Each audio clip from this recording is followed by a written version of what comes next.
मैं सोच रहा हूँ 2 छंद अपने मिजाज के विपरीत पढ़ लूँ, जिसमें आप सरल नजर नहीं आ रहे हैं। मैंने जब परचून की दुकान खोली, ग्रोसरी स्टोर जिसमें घर का छोटा मोटा सामान मिलता हो जी।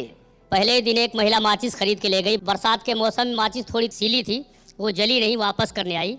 मैंने एक तीली निकाली और उसको थोड़ी देर तक अपनी दाढ़ी के ऊपर रगड़ा। माचिस सूख गई और मैंने जला के दिखाया। बोला माचिस बहन जी बहुत अच्छी, इसको ले जाओ। लेकिन महिला बिगड़ गई, बोली अब मैं माचिस से बिल्कुल नहीं ले जाऊंगी। मैंने कहा तर्क के आधार पर उत्तर दो, माचिस क्यों नहीं ले जाओगी जब जल रही है? तो उसने जो तर्क दिया वो मैं पढ़ता हूँ, सुनिएगा। कि ले गई खरीद कर माचिस नहीं जली, तो लौट के दुकानदार से वो लगी लड़ने।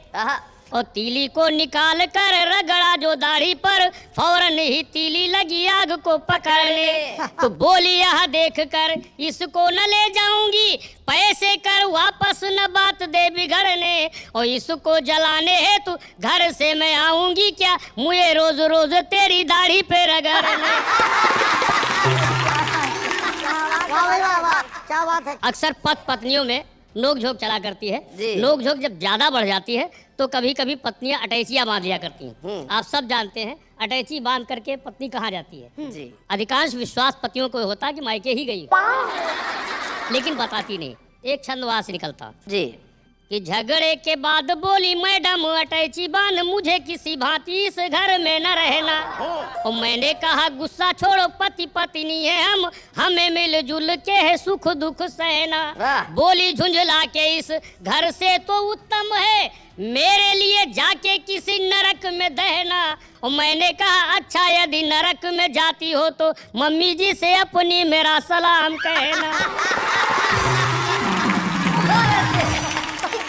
अभी शैलेश जी ने कहा था कि मैं चुनाव लड़ने की मुद्रा में हूँ, लेकिन उन्होंने मशवरा दिया था तो मैं थोड़ी देर के लिए चुनाव लड़ता हूँ और मेरा दावा है कि मैं ही चुनाव जीतूंगा। उसका कारण ये है कि जो मेरा प्रतिद्वंदी है, प्रतिपक्ष में है, वो भी मेरे ही समान गुण वाला, दोष वाला है। अच्छा। तो थोड़ी देर के लिए मान लीजिए कि एक प्रत्याशी मैं हूँ, एक प्रत्याशी मेरा भाई दिनेश दिग्गज है। ठीक। दोनों में गुण दोष सब बराबर हैं। एक एक्स्ट्रा बाल वाला, एक बिना बाल वाला। थोड़े बहुत अंतर चलते हैं जी।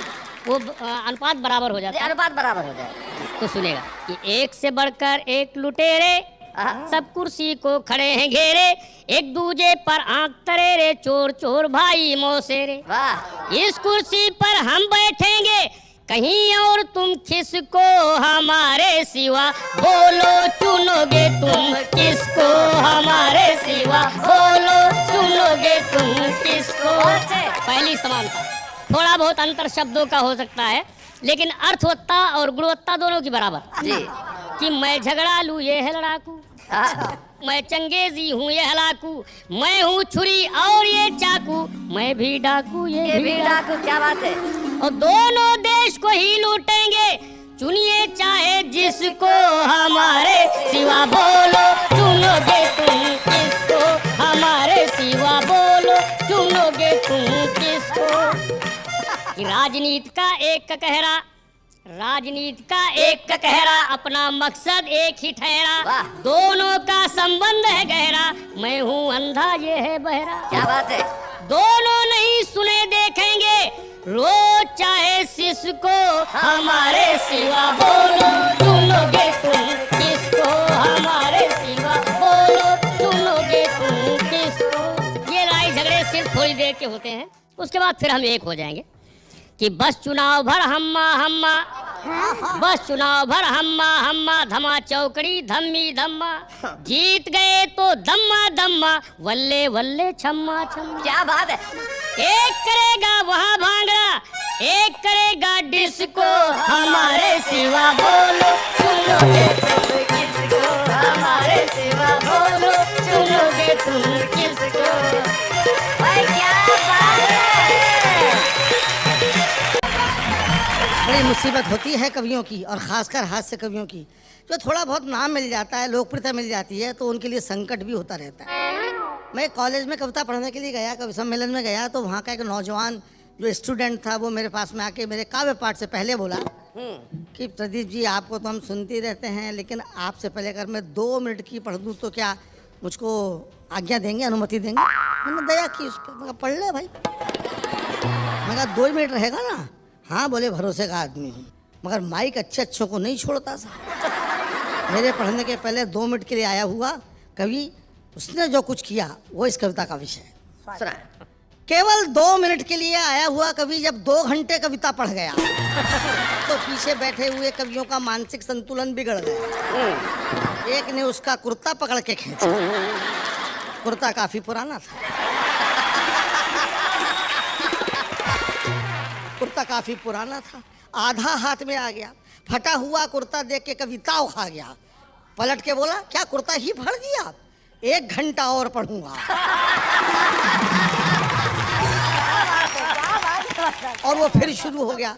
कवियों में टेंशन भी दोबारा शुरू हो गया। बड़े कवि ने छोटे कवि से कहा, ये कुर्ते से नहीं मानेगा। तो साहबी वाली बात है, जो आपके हंसने के लिए जिंदगी मिलती है। 2 बैठे हैं बेचारे यहाँ पर, इनको गंजा गंजा कह करके, ये मुझे बहुत बुरा लगता है, बहुत बुरा लगता है। भाई गंजों के अनुभव बड़े शार्प होते हैं।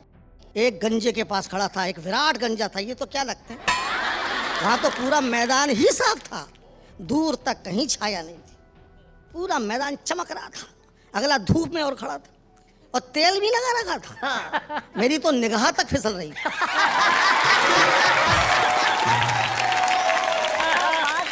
लेकिन उसके गंजत्व से आकर्षित होकर के मैं उसके पास पहुंच गया कि शायद कुछ देखने को मिले। तो गौर से देखा, दिखा साहब, उसकी खोपड़ी पे 2 बाल लहरा रहे थे। एक बाल सीनियर था, दूसरा जूनियर। तो जूनियर बाल ने सीनियर बाल से कहा कि दादा, अपन दोनों आपस में शादी कर लें तो ये मैदान लहलहा जाए। तो सीनियर बाल बोला, ऐसा नहीं हो सकता भैया, इस देश में बाल विवाह पे पाबंदी है।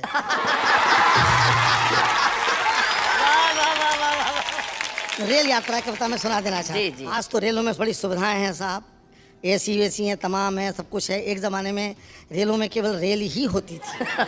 और अभी मैं गया आपके राजस्थान में, बीकानेर इलाके में, वहाँ पर आज भी मीटर गेज है, मीटर गेज। वो शायद आप मीटर गेज के बारे में नहीं जानते होंगे, क्योंकि ब्रॉड गेज चलता है, मुझे खुद नहीं मालूम था जी। और वहाँ मीटर गेज थी, उसी में बैठना था। तो मैंने गार्ड से पूछा कि गार्ड साहब, मीटर गेज किसको बोलते हैं? तो वो बोला, बैठ के देखो। मैं बैठ गया, उसी में जाना था। मीटर गेज में बैठने के बाद मुझे पता चला कि वो गाड़ी 1 घंटे में 1 मीटर जाती थी। और जब वो गाड़ी चली तो उसकी स्पीड देख के मेरे को रोना आ रहा था। अच्छा। तो मैंने गार्ड से पूछा कि गार्ड साहब, एक फ़ोन करके आ जाऊं तो क्या मैं दौड़ के गाड़ी पकड़ लूँगा? तो गार्ड बोला, बहुत तेज़ मत दौड़ना, वरना अगली गाड़ी में बैठ जाओगे। रेल की जनरल बोगी में सफ़र किया मैंने, आपको सच्ची का कविता सुना रहा हूँ। उसे रेल की जनरल बोगी इसलिए कहते हैं कि उसमें धक्के खाते खाते आदमी में जनरल जैसा विल पावर आ जाता है। तो उसमें जो कुछ हुआ बताता हूँ जी। भारतीय रेल की जनरल बोगी, पता नहीं आपने भोगी कि नहीं भोगी। एक बार हम भी कर रहे थे यात्रा, प्लेटफॉर्म पर देखकर सवारियों की मात्रा, हमारे पसीने छूटने लगे, हम झोला उठाकर घर की ओर फूटने लगे। तभी एक कुली आया, मुस्कुरा के बोला, अंदर जाओगे? हमने कहा, तुम पहुंचाओगे? वो बोला, बड़े बड़े पार्सल पहुंचाए हैं, आपको भी पहुंचा दूंगा, मगर रुपए पूरे 50 लूंगा। हमने कहा, 50 रुपया? वो बोला, हाँ भैया, 2 रुपए आपके, बाकी सामान के। हमने कहा, यार सामान नहीं है, अकेले हम हैं। वो बोला, बाबूजी आपके सामान से कम है। भीड़ देख रहे हैं, कंधे पे उठाना पड़ेगा, धक्का दे के अंदर पहुंचाना पड़ेगा, मंजूर हो तो बताओ। हमने कहा, देखा जाएगा, तुम उठाओ। कुली ने बजरंगबली का नारा लगाया और पूरी ताकत लगा के हमें जैसे ही उठाया कि खुद बैठ गया। ताकत लगा के जैसे ही उठाया और खुद बैठ गया। दूसरी बार कोशिश की तो लेट गया। हाथ जोड़कर बोला, बाबूजी भगवान ही आपको उठा सकता है, हम क्या खाकर उठाएंगे, आपको उठाते उठाते खुद दुनिया से उड़ जाएंगे। तभी गाड़ी ने सीटी दे दी, हम झोला उठाकर धाए, बड़ी मुश्किल से डिब्बे के अंदर घुस पाए। डिब्बे के अंदर का दृश्य और घमासान था, पूरा डिब्बा अपने आप में हल्दी घाटी का मैदान था। लोग लेटे थे, बैठे थे, खड़े थे, जिनको कहीं जगह नहीं मिली वो बर्थ के नीचे पड़े थे। अच्छा। हमने गंजे यात्री से कहा, भाई साहब थोड़ी सी जगह हमारे लिए भी बनाइए। वो सिर झुका के बोला, आइए हमारी खोपड़ी पे बैठ जाइए। झल्लाया हुआ था बहुत। तभी एक भरा हुआ बोरा डिब्बे के अंदर चढ़ा, आगे बढ़ा और गंजे के सिर पर गिर पड़ा। गंजा चिल्लाया, किसका बोरा है? बोरा फौरन खड़ा हो गया और उसमें से एक लड़का निकल के बोला, अकेला बोरा नहीं है अंकल जी, बोरे के अंदर 12 साल का छोरा है। अंदर आने का यही एक तरीका है, हमने अपने माँ बाप से सीखा। वाह। आप तो एक बोरे में घबरा रहे हैं, जरा ठहर तो जाओ, अभी गद्दे में लिपट के हमारे बाप जी अंदर आ रहे हैं। उनको आप कैसे समझाएंगे? हम तो खड़े भी हैं, वो तो आपकी गोद में ही लेट जाएंगे। एक और देखिए, छोटा सा व्यंग है जी। एक यात्री बर्थ के नीचे से निकलता हुआ अपनी आंखें मलता हुआ फिल्मी अंदाज में बोला, मैं कौन हूँ? मैं कौन हूँ? उसका पड़ोसी बोला, शुक्र करो बेटा कि हो, वरना कल रेलवे कर्मचारी पूछते कि ये कौन था। इतना सुनते ही पूछने वाला मौन था। मगर एक अंतिम सीन तो आपको जरूर अच्छा लगेगा, क्योंकि आपको भी ऐसा अनुभव आया ही होगा। अचानक गाड़ी बड़ी जोर से हिली। एक यात्री खुशी के मारे चिल्लाया, अरे चली चली। दूसरा बोला, जय बजरंगबली। तीसरा बोला, या अली। हमने कहा, गाड़ी तो बगल वाली जा रही है।